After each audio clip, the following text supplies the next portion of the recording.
Hello students, welcome again BCom with Mahek. Today's topic aggregation of income. Aggregation of income. सबसे पहले aggregation मतलब aggregate होता क्या है। एग्रीगेट यानी कि किसी भी चीज़ का टोटल होना, ठीक है। और जो एग्रीगेशन ऑफ इनकम है वो टू टाइप्स की होती है, clubbing of income and deemed income, ठीक है। अब क्लबिंग ऑफ इनकम क्या होता है। क्लबिंग ऑफ इनकम सबसे फर्स्ट पॉइंट है कि जो फर्स्ट पॉइंट है 5 हेड्स ऑफ इनकम, ठीक है। अब ये पता है आपको कि इनकम के 5 हेड्स कौन कौन से होते हैं। इनकम का फर्स्ट हेड होता है income from salary, income from house property, profit and gain of business and profession, capital gain, income from other sources. ये होते हैं इनकम के 5 हेड्स, ठीक है, जो आपको इनकम टैक्स में सबसे पहले पता होने चाहिए। और फर्स्ट चैप्टर में ही इसके बारे में डिस्कशन किया गया है, बताया गया है। सबसे पहले आपको पता होने चाहिए जब आप इनकम टैक्स का कोई भी चैप्टर रीड कर रहे हो, ठीक है। तो 5 हेड्स ऑफ इनकम। और अब ये बताओ कि टोटल इनकम कैसे कैलकुलेट की जाती है। Gross total income minus deduction equal total income. Computation of income के इक्वल ही होती है टोटल इनकम, दोनों इक्वल होते हैं, ठीक है। जब ग्रोस टोटल इनकम में से हम डिडक्शन को लेस कर देते हैं तो हमें टोटल इनकम मिल जाती है। अब मैंने ऊपर बताया था कि एग्रीगेशन ऑफ इनकम है जो वो टू टाइप्स की होती है, क्लबिंग ऑफ इनकम होती है और सेकंड होती है deemed income. First of all clubbing of income क्या होती है। जब किसी अदर पर्सन की इनकम को असेसी की इनकम में इंक्लूड कर दिया जाता है तो उसे हम क्लबिंग ऑफ इनकम कहते हैं। जब किसी अदर पर्सन की इनकम को असेसी की इनकम में इंक्लूड कर दिया जाता है तो उसे हम क्या कहते हैं, क्लबिंग ऑफ इनकम। नेक्स्ट है डीम्ड इनकम। डीम्ड इनकम क्या होती है, जो इनकम एक्चुअल इनकम की फॉर्म में नहीं होती, वो ट्रांजैक्शंस होती है या एक्सपेंडिचर्स होती है, इस फॉर्म में होती है, लेकिन वो एक्चुअल इनकम की फॉर्म में नहीं होती, पर हम फिर भी उसे इनकम कंसीडर कर लेते हैं, ठीक है। उसे हम इन्वेस्टमेंट्स की फॉर्म में भी हो सकती है, उसे हम डीम्ड इनकम कहते हैं। Next has share of a member in AOP and BOI. AOP means Association of Persons, BOI means Body of Individuals. ये दोनों क्या होती हैं, वो होते हैं ना इंस्टीट्यूट, वो होते हैं ये, ठीक है। दोनों उनके नेम है, एसोसिएशन ऑफ पर्संस भी एक इंस्टीट्यूशन है, बॉडी ऑफ इंडिविजुअल भी। नेक्स्ट है इनकम फ्रॉम द फर्म। इन जो मैंने आपको अब ऊपर इनकम्स बताई गई हैं उन सभी इनकम्स को ऐड करने पे हमें एग्रीगेशन ऑफ इनकम, उन सभी को ऐड करने पे जो टोटल मिलेगा उस टोटल को हम एग्रीगेशन ऑफ इनकम कहते हैं। एक डीम्ड इनकम बताई थी और कौन सी बताई थी, क्लबिंग ऑफ इनकम बताई थी। जो ये दोनों इनकम है इन दोनों को अब जब हम ऐड करेंगे और भी बाकी जो इनकम्स बताई थी सभी इनकम्स को ऐड करने पे जो टोटल मिलेगा उसको हम कहते हैं एग्रीगेशन ऑफ इनकम। जैसे मैंने अभी आपको बताया था कि इसके 2 पार्ट्स होते हैं, क्लबिंग ऑफ इनकम होती है और एक होती है डीम्ड इनकम। सबसे पहले हम डिस्कशन करेंगे क्लबिंग ऑफ इनकम के बारे में। क्लबिंग ऑफ इनकम सेक्शन है 60 to 65 के अकॉर्डिंग। मैंने अभी बताया था कि अगर किसी अदर पर्सन की इनकम को असेसी की इनकम में इंक्लूड कर दिया जाए तो उसे हम क्लबिंग ऑफ इनकम कहते हैं। अदर पर्सन की इनकम को असेसी की इनकम में इंक्लूड कर दिया जाए तो उसे क्लबिंग ऑफ इनकम कहते हैं।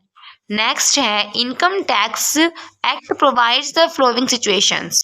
क्लबिंग ऑफ इनकम में इनकम टैक्स एक्ट के अकॉर्डिंग ये कुछ सिचुएशंस दी गई हैं, प्रोवाइड्स की गई हैं।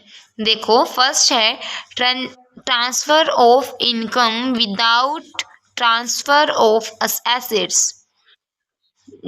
ये क्या होती है, transfer of income without transfer of assets. Section है 60। जब असेसी ने अपने इनकम को ट्रांसफर कर दिया है पर लेकिन वो जिस एसेट से वह इनकम जनरेट होकर आ रही थी उस एसेट को ही ट्रांसफर नहीं किया। एसएससी ने क्या किया, इनकम तो ट्रांसफर कर दी, पर लेकिन जिस एसेट से वो इनकम उसे आ रही थी ना, उसने वो एसेट को ट्रांसफर नहीं किया। ठीक है, नेक्स्ट है रिवोकेबल ट्रांसफर ऑफ एसेट्स। ये है सेक्शन 60।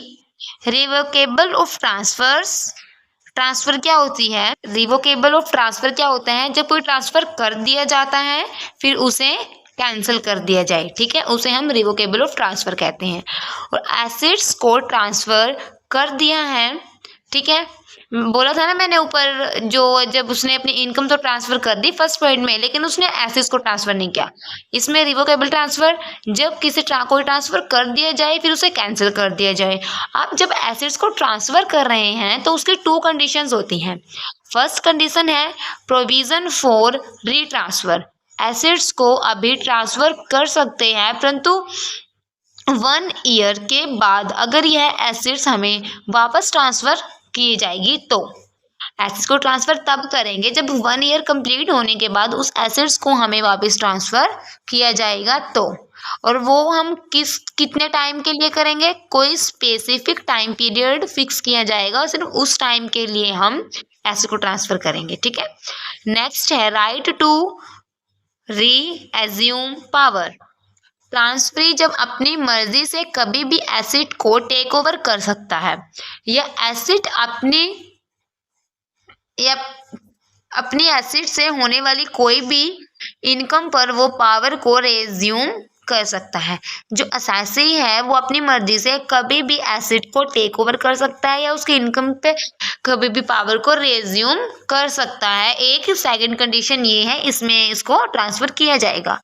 ये रिवोकेबल वाला जो पॉइंट है ना, उसमें ही है, ये सेकंड पॉइंट में ही है। ये जो रिवोकेबल ट्रांसफर होता है तो इनकम को असेसी की इनकम में वापस इंक्लूड कर दिया जाएगा। जब रिवोकेबल ट्रांसफर किया जाता है तो इस इनकम को असेसी की इनकम में वापस इंक्लूड कर दिया जाता है। वो था रिवोकेबल ट्रांसफर, ये है इरिवोकेबल ट्रांसफर। जब सेक्शन 62, 61 रिवोकेबल था, 62 इरिवोकेबल है। ट्रांसफरर ने जो एसेट ट्रांसफर किया है वह लाइफ टाइम तक ट्रांसफरी के पास ही रहेगी। ट्रांसफरर ने जो एसेट को ट्रांसफर किया है वो लाइफ टाइम तक ट्रांसफरी के पास ही रहती है। जिस एसेट इंक्लूड ट्रांसफरी को मिल रही है, जो ट्रांसफरी है उसके पास ही वो इनकम रहेगी, वो टैक्सेबल भी उसके पास ही होगी। जो प्रोविजन ऑफ सेक्शन 61 है वो इसके ऊपर अप्लाई नहीं होगा और यह क्लबिंग ऑफ इनकम भी नहीं होगी, क्योंकि प्रोविजन ऑफ सेक्शन 61 है जो वो इसके ऊपर अप्लाई नहीं होगा, तो यह क्लबिंग ऑफ इनकम भी नहीं होगी। इरिवोकेबल का सेकंड पॉइंट है, जो ट्रांसफरर है अगर वो एसेट को वापस ले ले तो उस समय जो ये क्लबिंग ऑफ इनकम है ये होगी, अगर वो वापस ले ले तो ये होगी और सेक्शन 61 भी अप्लाई हो जाएगा इसके ऊपर। जो इनकम ट्रांसफरी को हो रही थी यदि वह वापस ट्रांसफरी में इंक्लूड, उसमें भी इंक्लूड कर दी जाएगी। ठीक है, नेक्स्ट पॉइंट है इनकम ऑफ स्पाउस। स्पाउस क्या होता है, अगर हस्बैंड है उसका स्पाउस कौन होगा, उसकी वाइफ होगी। अगर वाइफ है उसका स्पाउस कौन होगा, उसका हस्बैंड होगा। और ये पॉइंट है section 64 sub section 1 under second के अकॉर्डिंग। ठीक है, सेक्शन 64 सब सेक्शन 1 के अकॉर्डिंग इनकम ऑफ स्पाउस, अगर वाइफ के पास सब्सटेंशियल इंटरेस्ट है कंपनी का, वाइफ के पास सब्सटेंशियल इंटरेस्ट है और हस्बैंड को किसी भी प्रकार की सैलरी, कमीशन, फीस या रेम्युनेशन मिल रहा है तो वह वापस स्पाउस की इनकम में ही इंक्लूड किया जाएगा। ठीक है, अगर वाइफ के पास कंपनी का सब्सटेंशियल इंटरेस्ट है और हस्बैंड को कोई भी सैलरी, कमीशन, फीस कुछ भी मिल रहा है तो वो जो उसकी इनकम में ही, स्पाउस की इनकम में ही इंक्लूड उसको कर दिया जाएगा। इसकी कुछ एग्जेम्पशंस दी गई हैं, जैसे फर्स्ट है जैसे फर्स्ट है, अगर पेमेंट है जो वो वाइफ को कर देंगे, ठीक है, वाइफ को की जा रही है, क्योंकि वाइफ के पास कुछ क्वालिफिकेशंस हैं प्रोफेशनल, तो यह क्लबिंग ऑफ इनकम नहीं होगी, ठीक है। और यह इनकम वाइफ को ही होगी, क्योंकि वाइफ को ही की है उन्होंने पेमेंट और उसके पास प्रोफेशनल क्वालिफिकेशंस भी हैं, और यह क्लबिंग ऑफ इनकम नहीं मानी जाएगी, यह इनकम वाइफ की होगी, ठीक है। सेकंड है, अगर जैसे स्पाउस है, उसका हस्बैंड हुआ ना, वो हस्बैंड उसका स्पाउस है वाइफ का, तो मैंने बताया था अभी, तो हस्बैंड अगर स्पाउस ने अपनी वाइफ को कोई भी एसेट ट्रांसफर कर दी और वह ना तो वो एडवोकेट कंसिडरेशन के लिए की गई है ट्रांसफर, और ना ही वो किसी एग्रीमेंट के लिए की गई है, ट्रांसफर के कारण से की गई है, तो इसमें जो एसेट से इनकम होगी ना, वो हस्बैंड के पास ही इंक्लूड की जाएगी, क्योंकि वो किसी रीजन से, पर्टिकुलर रीजन से नहीं हुई है, तो वो हस्बैंड के पास ही इंक्लूड की जाएगी। Thank you students.